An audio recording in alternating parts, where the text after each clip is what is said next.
Bismillahirrahmanirrahim. In the name of God, who is the most beneficent, the most compassionate. Au nom de Dieu, le miséricordieux pour sa bonté. Not ruthless and tyrant.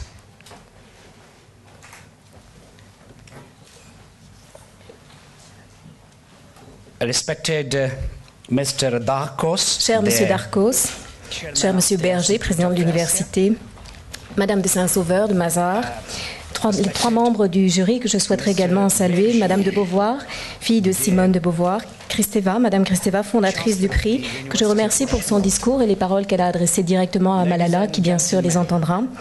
Madame de Savigno, je souhaiterais également remercier pour sa présence, Monsieur le conseiller de presse de l'ambassade du Pakistan. Mesdames et messieurs, journalistes, jeunes, adultes, je vous souhaite à tous une bonne année. Lorsque je prenais la parole au Pakistan, j'avais pour habitude de toujours commencer mes propos par quelques mots de poésie. Et si vous me le permettez, j'aimerais le faire aujourd'hui également. Ce sont des poèmes pashtou que je traduirai en anglais, qui seront repris en français. C'est donc la sagesse d'un poète pakistanais qui nous dit que les tyrans, les cruels, d'Orient ou d'Occident, partagent les mêmes secrets, le même style et le même maître. Et les oppressés, d'Orient et d'Occident, partagent les mêmes privations, subissent la même souffrance et vivent la même vie. Et j'aimerais en particulier insister sur la troisième partie de ce propos, qui est que les pleurs, les sourires et les rires des enfants, d'Orient ou d'Occident, sont toujours les mêmes.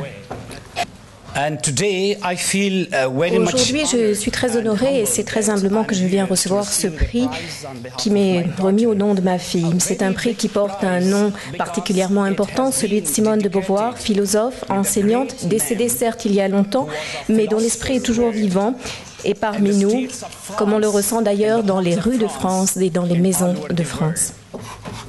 Hier, lorsque je suis arrivée, j'ai rencontré les organisateurs du prix et croyez-moi, tout le respect qu'ils ont exprimé est absolument merveilleux. Croyez-moi, en quelques heures, j'ai eu le sentiment de les connaître depuis des semaines, depuis des mois, du fait de leur hospitalité.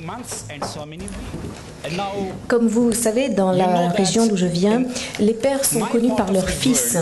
Dans ces sociétés patriarcales, en effet, la naissance d'un fils est très importante, tandis que la naissance d'une fille, les filles sont bien souvent ignorées, elles comptent pour peu, elles sont négligées. Il n'est pas rare que des parents donnent naissance à 5 ou 6 filles avant d'avoir un fils. C'est en quelque sorte une véritable loterie. Et si une famille compte déjà 7 filles, la seule naissance qui est célébrée sera la 8e, celle de l'arrivée d'un garçon. Et vous connaissez l'adage tel père, tel fils, mais c'est de la discrimination après tout. Pourquoi pas tel père, telle fille?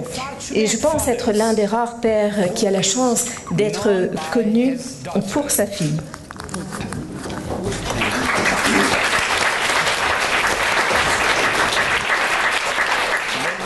Les filles ont le droit que leur père soit connu par leur fille et non plus uniquement par leur fils, comme c'est le cas depuis des siècles. Et ceci n'est pas nouveau, ce ne date pas de l'attaque dont Malala a fait l'objet. Car en effet, dès sa naissance, un de mes cousins procédait alors à la mise en place d'un arbre généalogique familial et il inscrivait les pères, les grands-pères, arrière-grands-pères, arrière-arrière-grands-pères, ainsi que les fils, petits-fils, arrière-petits-fils, etc. Mais aucune des filles ne figurait dans l'arbre généalogique de notre famille. Et à côté de mon nom, j'ai pris une initiative. J'ai inscrit Malala Yousafzai et ça a fait une différence. Je l'ai fait car je crois en l'individualité de ma fille, en sa personnalité, en l'individualité et la personnalité de toutes les filles dans le monde entier. Je l'ai fait car je pense que les filles et les garçons sont aussi sages, que les hommes et les femmes sont aussi sages les uns que les autres.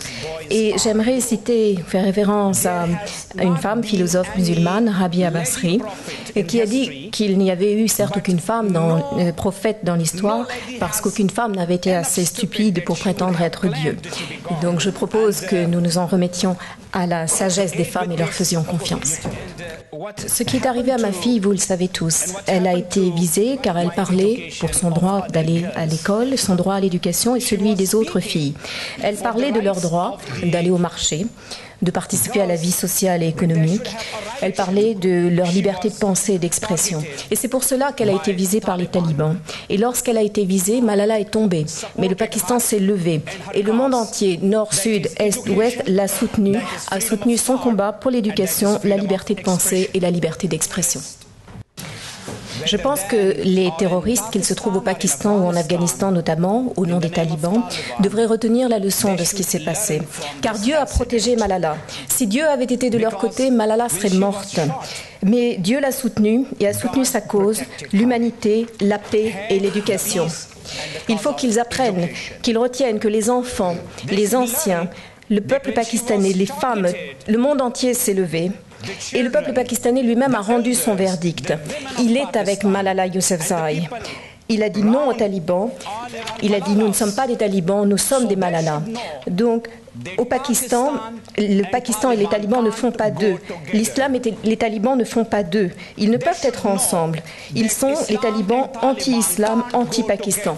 Et le Pakistan compte 180 millions de personnes. Donc pour que les talibans puissent régner, il faudrait maintenant qu'ils tuent chaque personne au Pakistan. Et nous savons que c'est absolument impossible. C'est pourquoi les talibans doivent savoir qu'il leur faut déposer les armes, qu'il leur faut négocier et qu'il leur faut rejoindre la cause de la paix et de l'humanité. Mon message pour le monde est de vous inviter à écouter nos enfants, nos sœurs, nos mères, nos filles. C'est un devoir pour les anciens, les adultes dans n'importe quelle société que de protéger le droit des enfants, le droit des plus faibles. Et s'ils échouent, les enfants doivent agir. Vous savez ce qui est arrivé à Malala, vous savez également ce qui est arrivé à cette étudiante en médecine, violée, agressée en Inde et décédée à Singapour, qui est devenue un martyr. Donc avant que les filles ne soient soumises au mariage forcé, qu'elles ne soient agressées, qu'elles ne soient violées, il faut que nous nous engagions pour défendre leurs droits, le droit des enfants, le droit des filles, le droit des femmes. Nous avons vécu assez de tragédies. And my appeal to the world, I think that the people of the world are agreed upon peace, upon education. Mon appel pour le monde part d'un constat. Les peuples sont d'accord, ils sont en faveur de la paix et de l'éducation. Le problème se situe au niveau des États. Et j'ai rencontré hier le ministre des Affaires étrangères, M. Laurent Fabius. Je me souviens de la guerre froide entre l'Union soviétique et les États-Unis. Ce fut une période extrêmement dure pour nous. Nos enfants étaient orphelins, nos femmes étaient veuves, nos écoles étaient détruites, mais tout cela a perduré au cours des 30 dernières années. Donc permettez-moi de vous le demander. Arrêtons tout cela, car de toute façon, ça ne sera pas limité à une région donnée. Ceci pourrait finir par se produire n'importe où dans le monde.